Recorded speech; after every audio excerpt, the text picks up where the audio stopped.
우리에게 주시는 하나님 말씀 누가복음 9장 28절에서 36절까지의 말씀입니다. 화면에 비춰지는 대로 하나님 말씀 같이 읽을 때 살아계신 주님의 음성을 듣는 시간이 되시기 바랍니다. 이 말씀을 하신 후 8일쯤 되어 예수께서 베드로와 요한과 야고보를 데리고 기도하시러 산에 올라가사 기도하실 때 용모가 변화되고 그 옷이 휘어져 광채가 나더라. 문득 두 사람이 예수와 함께 말하니 이는 모세와 엘리야라. 영광 중에 나타나서 장차 예수께서 예루살렘에서 별세하실 것을 말할세.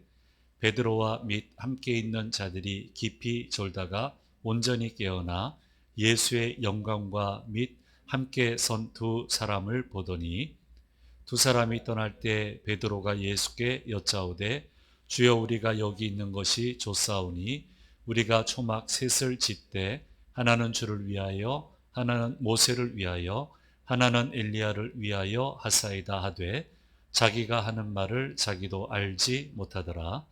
이 말할 즈음에 구름이 와서 그들을 덮는지라. 구름 속으로 들어갈 때 그들이 무서워하더니 구름 속에서 소리가 나서 이르되 이는 나의 아들 곧 택함을 받은 자니 너희는 그의 말을 들으라 하고 소리가 그침에 오직 예수만 보이더라. 제자들이 잠잠하여 그 본 것을 무엇이든지 그때에는 아무에게도 이르지 아니하니라. 아멘. 누가복음 묵상 35번째 시간입니다. 지난주에는 예수님의 순환 예고가 나왔고 그리고 우리 제자들의 신앙 고백에 대한 말씀을 나누었고요.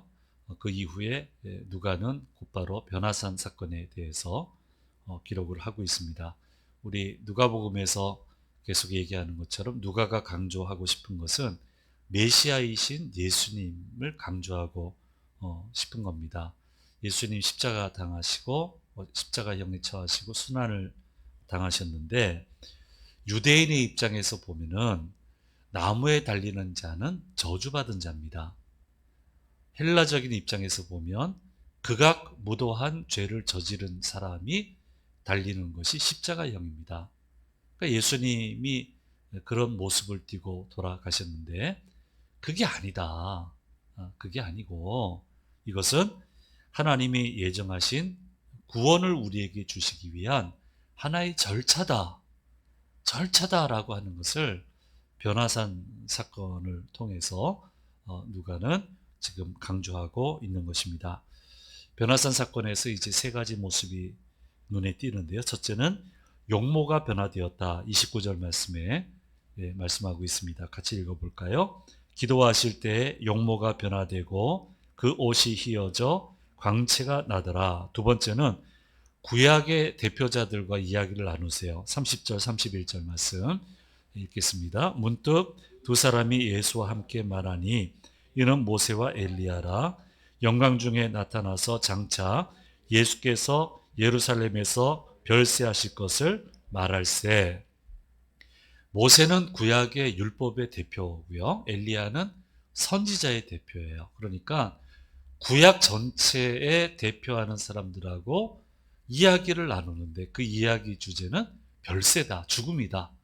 이게 뭐가 저주받은 거냐? 이게 무슨 극악무도한 거냐? 이거는 구원을 주시기 위한 하나의 과정이다라고 하는 것을 구약의 두 인물을 등장을 시켜서 이제 실제로 나타났으니까 이거를 이제 얘기하고 있는 거고요. 또 모세는 이스라엘 백성을 애굽에서 해방시킨 분이에요. 그 역할을 한 분이에요. 그러니까 모세를 등장시킨 것은 예수님도 우리를 죄에서 해방시키시는 분이시다라고 하는 것을 얘기하고자 하는 거예요. 그래서 이렇게 지금 되고 있고요.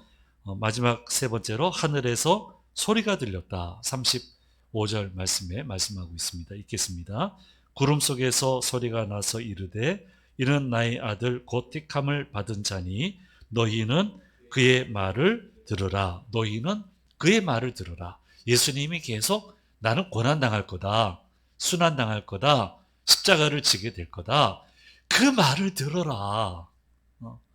이거는 이상하게 순환당하는 게 아니고 말씀하시고 이루시는 거다. 너무너무 영광스러운 거다라고 하는 것을 변화산 사건을 통해서 말씀하고 있습니다. 그래서 배치가 아주 절묘하게 들어갔어요. 순환 예고하고 신앙 고백하고 변화산 사건이 들어오면서 예수님의 메시아 되심에 대해서 오늘 말씀은 우리 당대 사람들에게 얘기하고 있고 이 귀한 이 절차라고 하는 것을 얘기하고 우리에게도 말씀해주고 있습니다.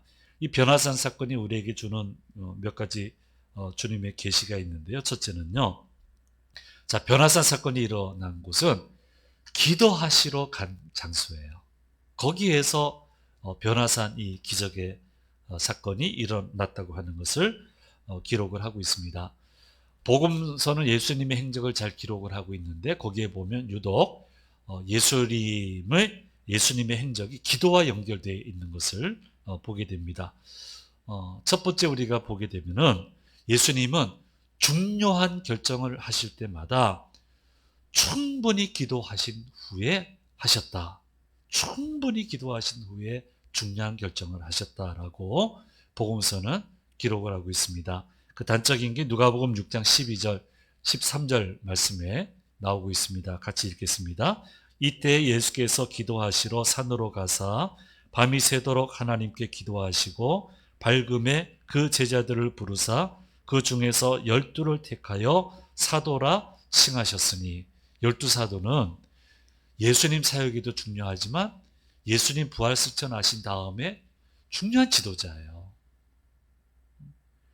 이 중요한 사람을 세우는데 충분히 기도하신 다음에 결정을 하셨어요. 그래서 묻습니다.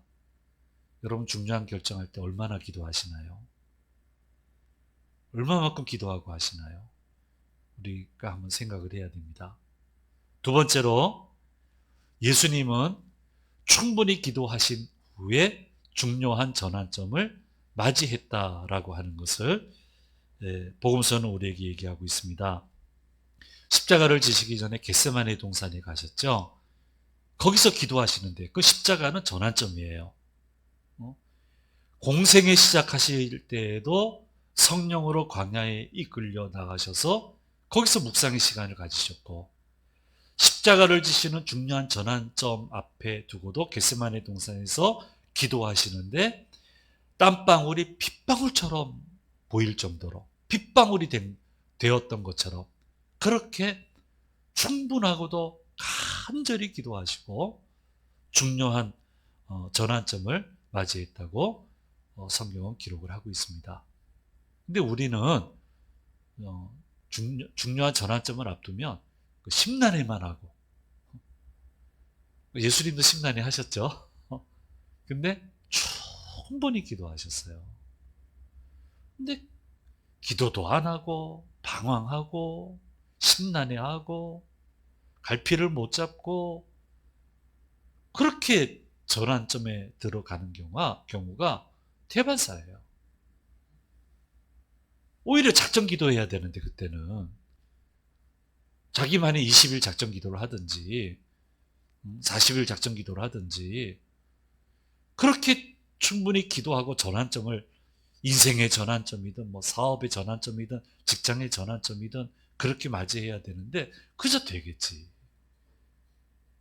그건 아니에요. 예수님은 그런 모습을 보이지 않으셨어요. 그래서 충분히 기도하신 후에 중요한 전환점을 맞이하셨다라고 하는 거 우리가 좀 깊이 생각을 해봐야 됩니다. 그래서 결론적으로 보면은 예수님은 항상 기도하셨다. 왜 항상 기도하셨느냐? 매일매일이 예수님에게는 위기의 연속이었습니다. 눈만 뜨면 도전당하고 눈만 뜨면 공격하고 무너뜨리려고 하고 책 잡으려고 하고 함정파고 말로 더 씌우고 교묘하게 더 씌우고 매 순간이 위기의 연속이었어요. 근데 육신의 몸을 입고 있으시니까 한계가 있잖아요. 이거를 이겨내기 위해서는 하늘의 능력이 필요한데 그러기 위해서 예수님은 매일같이 기도하셨다는 거예요. 다른 방도가 없다는 거예요. 그래서 기도는 우리 삶과는 절대로 떨어질 수 없는 것이다 라고 가르치시면서 주기도문까지, 너희는 이렇게 기도하라 라고 주기도문까지 제자들에게 가르쳐 주셨다고 하는 것을 성경은 기록을 하고 있습니다. 왜 쉬지 말고 기도해야 됩니까? 매일 위기를 만나기 때문에 그렇습니다. 매 순간이 만만치 않기 때문에 그렇습니다.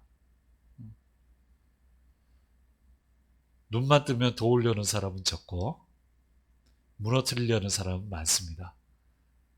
그런 일들이 더 많습니다. 매 순간이 위기의 순간이기 때문에 주님은 끊임없이 쉬지 말고 기도해야 된다라고 하는 것을 말씀해 주고 있습니다. 이게 필수적인 겁니다. 그래서 충분히 기도해야 된다.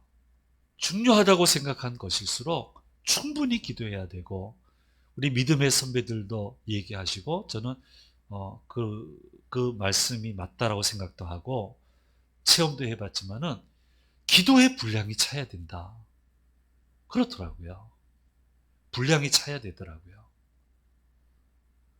그게 어느 정도 사이즈인지 모르겠지만은 기도의 분량이 차게 될 때 하나님의 역사가 우리 가운데 펼쳐지는 것, 제 생활 가운데 펼쳐지는 것을 저는 체험을 해봤고 성경은 그렇게 기록을 하고 있습니다. 출애굽기 2장 23절에서 25절 말씀에 이렇게 얘기하고 있습니다. 같이 읽겠습니다.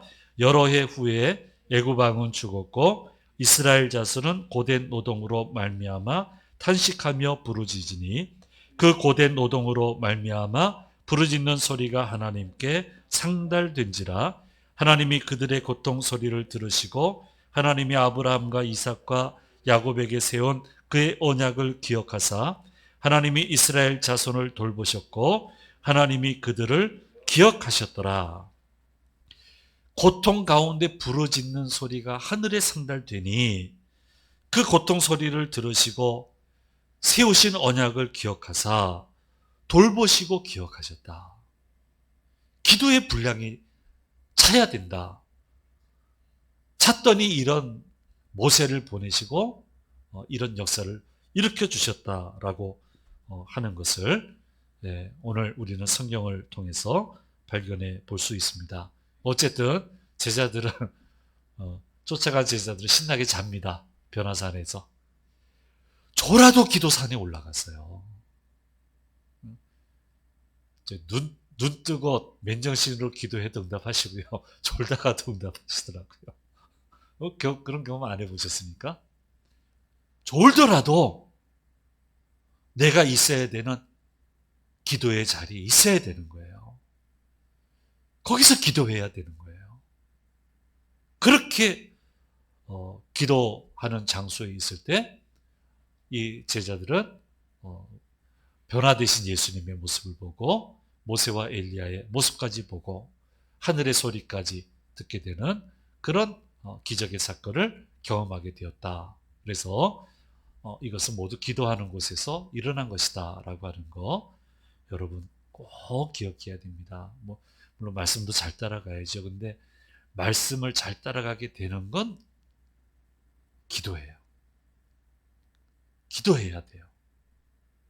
거기서 무궁무진한 세계가 펼쳐지게 되는 거고, 거기서 말씀과 같이 엮여져 가지고 비전을 받게 되는 거고, 새로운 세계를 보게 되는 거고, 용기를 얻게 되는 거고, 동력을 얻게 된다는 거예요. 그래서 기도해야 됩니다.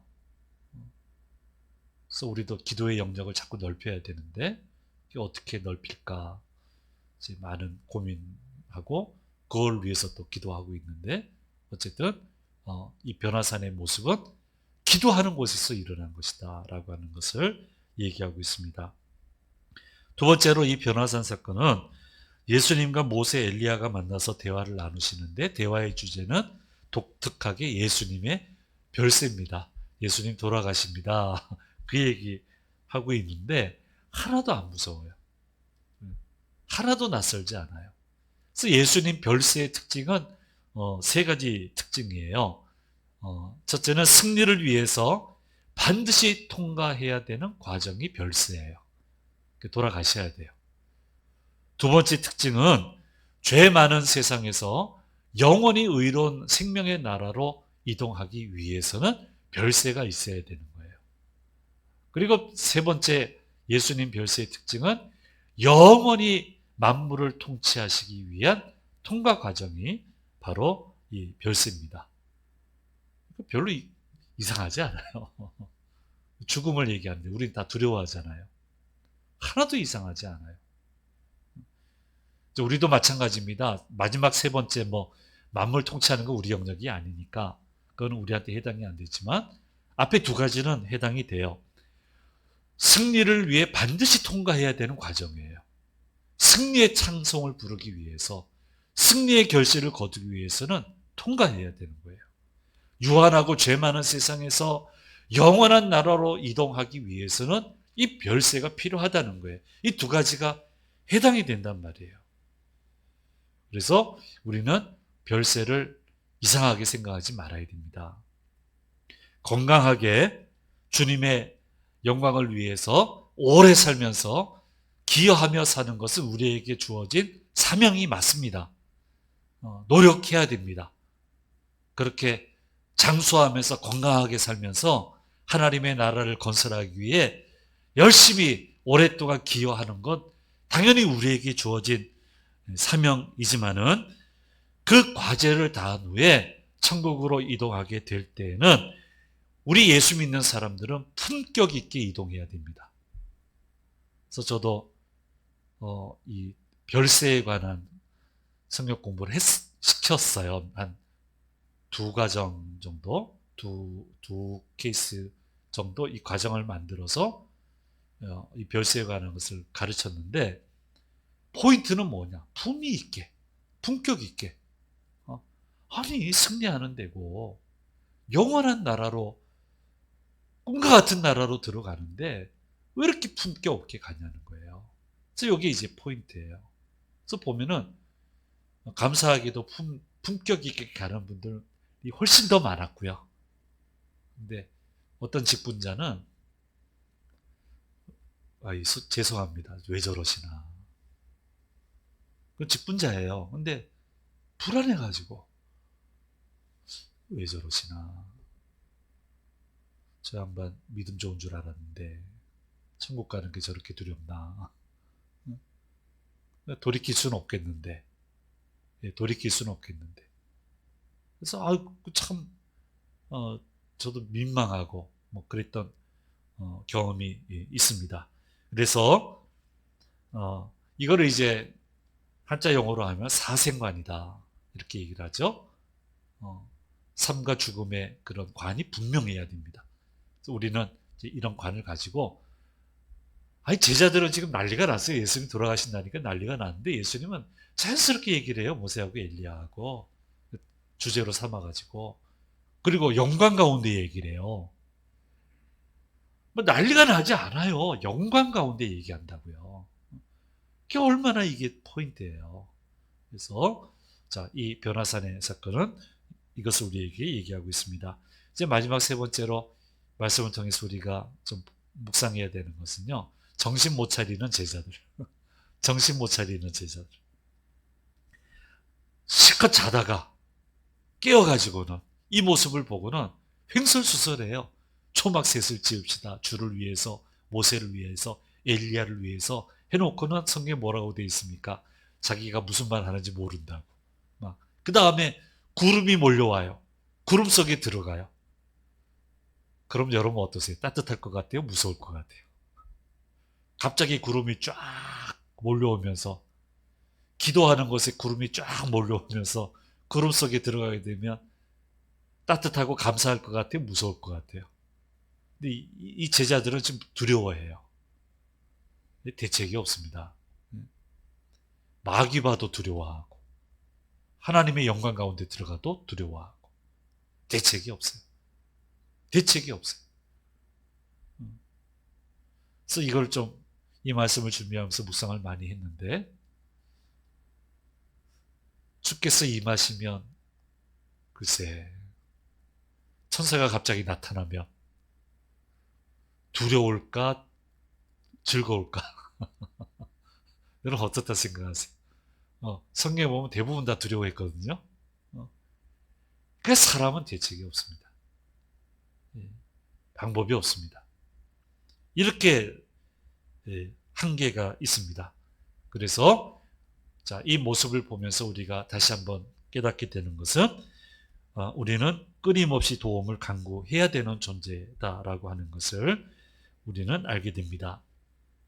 성숙하지 못했던 제자들은 처음에는 자기들의 판단과 상식과 지식을 가지고 무엇이든 해보려고 했습니다.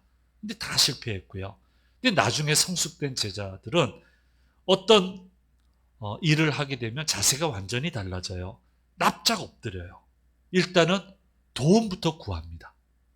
하나님 도와주세요. 도와주세요. 주변에도 얘기합니다. 도와달라고 얘기합니다. 도움이 필요하다고. 도움이 필요 없는 존재는 없어요. 언제나 도움이 필요해요. 그래서 늘 하나님께 기도할 때 아침에 눈을 뜨면서 우리가 드려야 되는 고백은 저는 이렇게 한 개밖에 없습니다. 도와주십시오. 오늘 하루도 도와주십시오. 이 일에 도와주십시오. 이 사역에 도와주십시오. 이 계획에 도와주십시오. 도울 사람을 보내주십시오. 역사해 주십시오. 이렇게 간구해야 된다는 것을 오늘 말씀을 통해서 우리는 깨닫게 됩니다. 그래서 이런 변화산 사건을 체험은 정신없이 했지만 후에는 나중에 큰 제자들의 자산이 돼서 훌륭하게 사역을 해 나가는데 많은 도움을 얻게 됩니다. 오늘 변화산 사건의 이 사건은 기도하시러 올라가신 예수님을 따라 기도하러 올라갔더니 거기에서 체험한 사건입니다. 여러분 각 생활에 가정에 기도의 산을 세우시고 그 기도하러 올라가세요. 자꾸 올라가세요. 거기에 주님 임하셔서 역사하시고 놀라운 능력의 역사와 은혜와 은총을 결실을 저와 여러분에게 허락해 주실 것입니다. 여러분의 기도의 영역이 더욱더 넓어지게 되기를 간절히 소망합니다. 기도하면서 한 주간의 삶이 더 풍성해지게 되기를 간절히 소망합니다. 기도하겠습니다. 은혜로우신 아버지 하나님, 누가복음 35번째 묵상 변화산의 사건에 대해서 말씀을 들었습니다. 기도하러 올라간 산에서 이 놀라운 역사를 체험했습니다. 졸았지만 기도의 산에 있었기 때문에 이 놀라운 광경을 볼 수 있었고 후에는 이 소중한 추억을 간직하며 용기를 얻어서 맡겨오신 사명을 감당할 수 있었습니다. 사랑하는 주의 자녀들, 각자 삶 속에 기도의 산을 세우게 해주시고 그 산에 올라 간구하며 도우심을 구할 때 변화산의 놀라운 이 기적의 사건이 저희들의 기도의 산에서도 나타나고 이루어질 수 있도록 주님 복의 복을 도와시고 함께해 주옵소서. 이제 한 주간 시작합니다. 특별히 또 한 해 남은 6개월을 시작합니다. 은혜 주셔서 넉넉히 승리하기에 부족함이 없는 귀한 한 주간이 되도록 인도하여 주시옵소서. 감사드리고 우리 주 예수 그리스도의 이름으로 기도드립니다. 아멘. 지금은 우리 주 예수 그리스도의 은혜와 아버지 하나님 사랑과 성령님의 늘 함께 하심이 머리 숙인 자녀들과 자녀들의 한 주간의 삶 가운데 조심재단과 대한민국 위에 영원히 함께 하시기를 간절히 축원하옵나이다. 아멘.